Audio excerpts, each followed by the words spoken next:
The first time I flipped a package of chicken breast over and read the back label instead of the front. I stood in that aisle so long, a stock boy asked if I needed help finding something.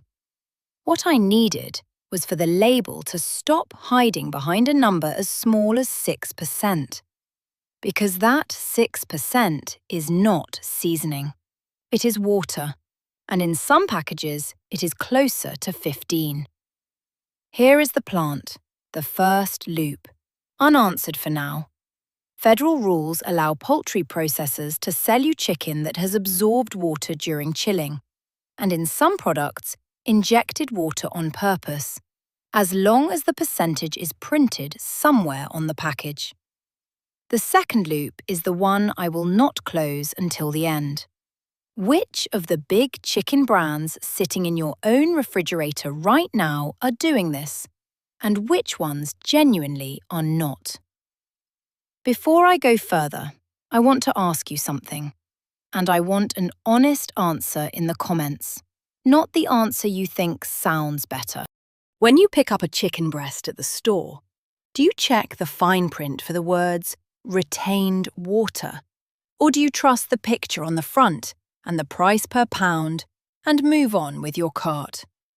Where I grew up, in an old order community in Holmes County, we did not have a scale in the kitchen that measured anything but flour and sugar.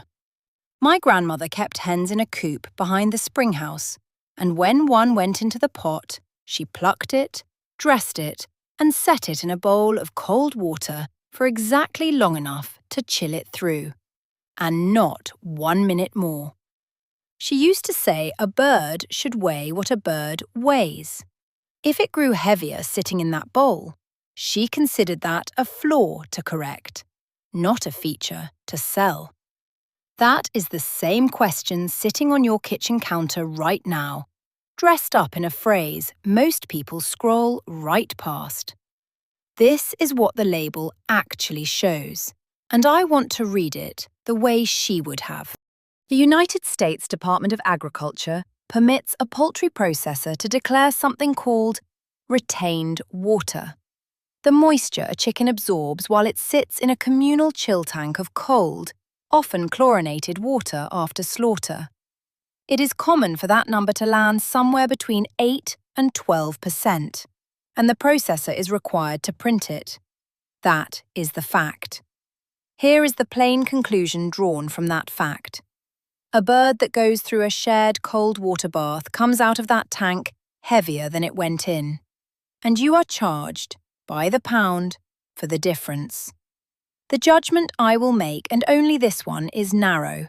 This is legal, it is disclosed, and it is still worth knowing about before you check out, because most of us never turn the package over to look. And here is where it gets more interesting, because retained water is the mild version of this story. There is a second category, called enhanced or solution-added poultry, where the processor does not wait for the meat to absorb water passively. Needles inject a solution of water, salt, and often sodium phosphates directly into the muscle, sometimes up to a stated 10 or 15% of the finished weight. That has to be named on the front of the package, in the product name itself, not buried on the back. Read that again. It is required to be in the name of the product you are holding, and still most of us never read a product name past the word chicken. Have you ever tried to get a good sear on a chicken breast, and instead watched it release a pool of pale liquid into the pan, steaming instead of browning? That liquid is not a coincidence, and it is not a flaw in your pan. It is the retained water and the injected solution finding its way back out the moment heat hits it. And it is the reason so many home cooks think they have simply lost the knack for chicken. My aunt, after she left the community 2 years ahead of me, told me about the first time she cooked for her new landlord's family in town. She bought what she thought was an ordinary package of chicken thighs, and the pan filled with so much liquid that the meat boiled grey instead of turning golden. She thought she had ruined the meal. She had not ruined anything. She had simply never been handed a chicken that had been engineered to hold water, because the only chicken she had ever cooked came straight from a coop with nothing added to it at all. And that is where the story does not end, because once she learned to look for the label, she never bought that same brand again.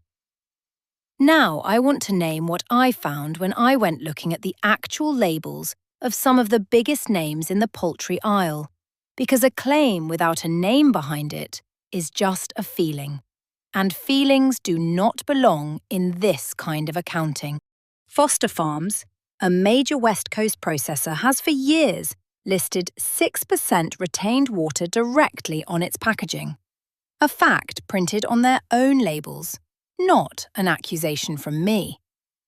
Tyson, the largest chicken producer in the country, sells the overwhelming majority of its conventional product line through the standard water chill process that the whole industry relies on, the same process that produces that retained water disclosure in the first place. Now, I want to be fair about something, because a fair fight earns more trust than a one-sided one, and my grandmother never judged a whole harvest by one bad row. Tyson itself owns an air-chilled brand, Smart Chicken, acquired specifically because the company recognized that some customers wanted meat that had never touched that communal bath at all. That tells you the industry knows the difference matters. It built a second product line around it instead of only selling the first, which is not the behavior of a company trying to hide what water chilling does. On the other side of this same aisle sit the brands built entirely around avoiding that water bath from the start. Bell & Evans has spent years marketing its air-chilled process and a no retained water statement, cooling birds with circulating cold air instead of submerging them in a shared tank. Murray's Chicken has moved toward a fully air-chilled method as well, for the same stated reason. Keep the water out of the meat in the first place, rather than disclose how much got in after the fact. Between those two ends of the aisle sits everything else, and that is exactly where most shopping carts, including mine for years, actually land. If you are the kind of person who turns the package over before you put it in the cart, you already know where this is heading. And you are exactly the kind of person this channel was built for. Let's talk about what that water is actually doing to what lands on your plate, because a percentage on a label means very little until you connect it to your own dinner. Sodium is the binding agent that keeps injected water locked inside the muscle fibers instead of leaking straight back out, alongside additives like sodium phosphates and, in some products, carrageenan, a seaweed-derived thickener used to help bind moisture to the protein. A plain, unenhanced chicken breast typically carries somewhere around 50 to 75 milligrams of sodium. An enhanced or plumped breast, built to hold that added solution, can carry 400 milligrams or more in a single unseasoned serving. That is the whole thing right there. An unseasoned piece of meat that already carries a meaningful share of a full day's sodium before you have touched a shaker. Have you ever salted a chicken breast at home, cooked it, and thought it tasted strangely salty for something you barely seasoned? Now you know why, and it was never your hand with the salt that was the problem. I think of the bishop's wife in our old district, a woman who ran the harvest kitchen every autumn and could tell you the weight of a dressed bird just by hefting it in one hand before it ever touched a scale. She would have looked at a package boasting flavour enhanced with a solution and asked a simple question. Enhanced compared to what? And why does a chicken need help tasting like a chicken? I did not have an answer for her then. I have one now, and it involves a needle, a percentage, and a price tag that charges you for both. There is a market stall I still think about, one town over from where I grew up, where an English farmer sold whole birds off the back of a truck every Saturday. He weighed each one in front of you on a scale he kept bolted to the tailgate, and he would tell you plainly that the number on the scale was the number you were paying for, and nothing else had been added to make it heavier. I did not understand until years later how rare that kind of plainness actually is once you step into a supermarket, where the scale is somewhere in the back and the number on the sticker has already had its own quiet additions built in before you ever touch the package. I remember the first grocery store I ever walked into after I left. A bright, humming place with a poultry case running the entire length of one wall. I stood in front of that case for a long time, overwhelmed not by the choice, but by how many of those packages used the same soft words: natural, farm-raised, always tender, without ever once saying what had been done to the meat inside. Where I came from, a woman selling you a chicken told you what she did to it, plainly, because her name and her family's name were attached to that bird. In that store, the only name attached to most of those packages was a logo, and a logo does not have to look you in the eye. That contrast has stayed with me longer than almost anything else from those first months. A logo can print a soft word on the front of a package and a hard number on the back, confident that most shoppers will only ever see the first one. Is that dishonest? No. The number is right there, required by law, sitting in plain sight. Is it designed to be easy to miss? I will let you answer that one for yourself, because I think you already know what your own shopping habits tell you.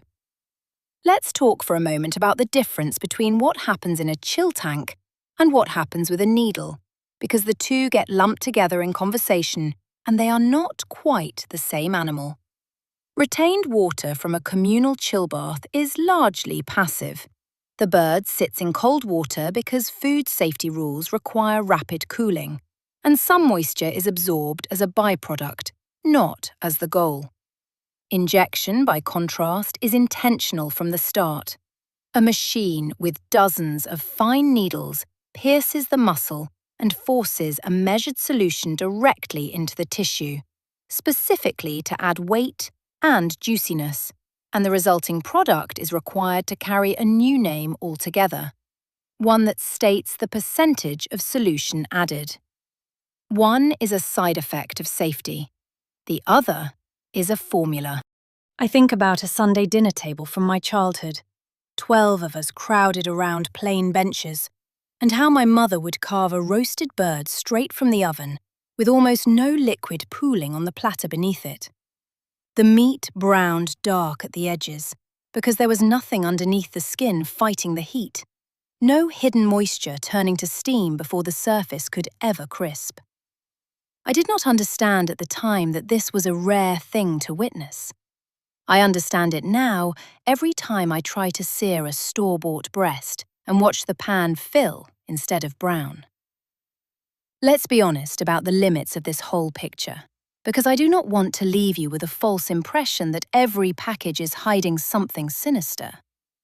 Retained water within the 8 to 12% range is common, disclosed, monitored by federal inspectors, and, by itself, not dangerous to eat.